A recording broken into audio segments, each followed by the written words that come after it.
That is, we have been given the gift of fraternity as a conference, as your ministers.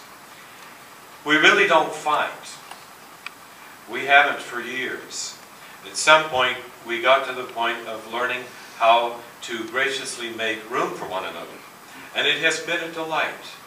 And I have to tell you, I'm sure, before I close my eyes and go to heaven, I hope, I will always remember these years of fraternity with them as among the most special. And I think you need to hear that.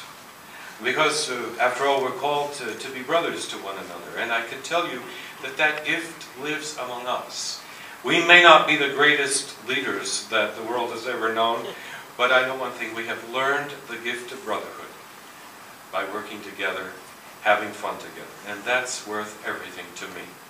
And that shapes the way I wanted to talk about the future. You know, the future, I'm no prophet. I don't think there are many prophets in this room who are true prophets. But I have listened with my fellow ministers, and I would describe the future in terms of call, a theological word that we're all familiar with. We all hear the call among us that we want to grow spiritually and become more effective ministerially, open to the grace of God that makes all things new.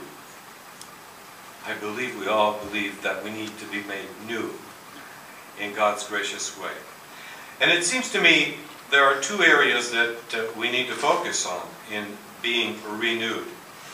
First of all and always, a deeper, prayerful pondering of the entire gospel as handed on to us by the church, and in particular, with Bill Short's help, if we could only have him around forever, a very particular pondering, prayerful pondering of the gospel in the minor key, our charism. And also, I believe that we seek to consider unions where necessary, where we recognize the need. Maybe one of the things that's happened since Doylestown is that we've learned to realize that if we see the need, we will be open to considering reunion, reconfiguration, or whatever word we want to use. But until we see that need, no amount of willfulness is going to make it happen.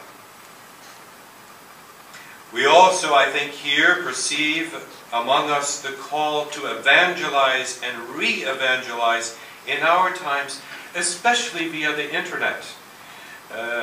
This room represents a proud history, a wonderful history, of utilizing the media to bring forth the gospel to our times. And certainly, I think the use of the internet is recognized by many of us as an area where, for the future, we're going to have to become even more engaged than we are.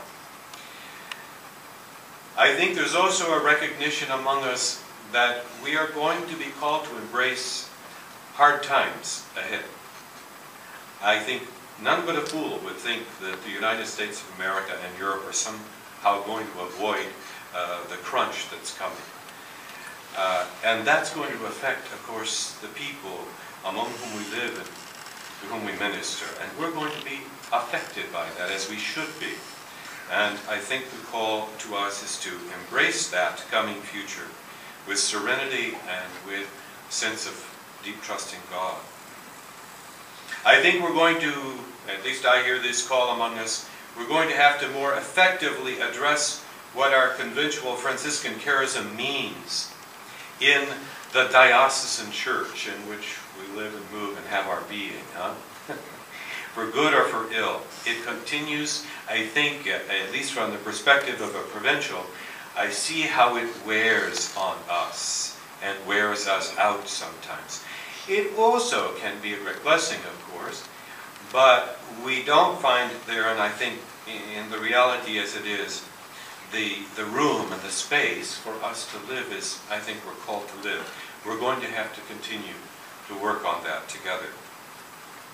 I believe that we perceive the call to foster and encourage the areas of growth and revitalization. We recognize, thanks be to God, that there is growth and revitalization on the Atlantic Isles, as I call them, to make James mad, in the United Kingdom and Ireland. In Central and South America, and Africa, Asia, and Australia, all the places the Holy Spirit has brought the members of this conference to live and minister.